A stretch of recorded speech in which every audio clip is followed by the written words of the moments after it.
Tell me about your blade. Okay, well, it's the Arvid build.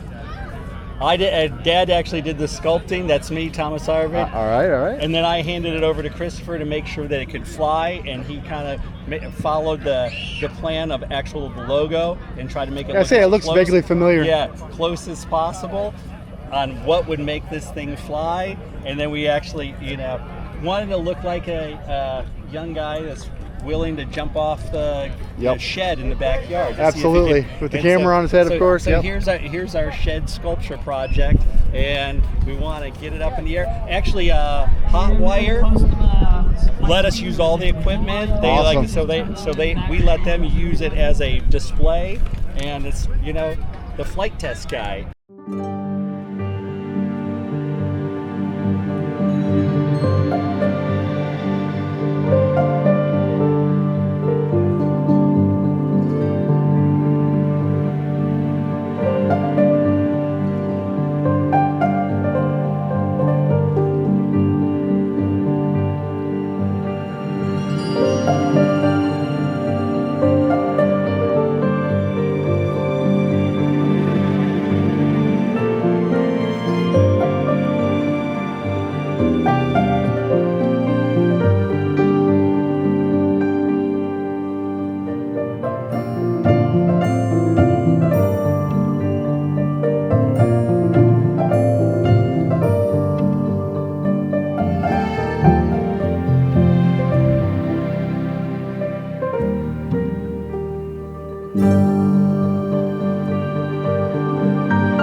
On the field. On the field. Oh, you got the big spatula. I don't care where I'm going.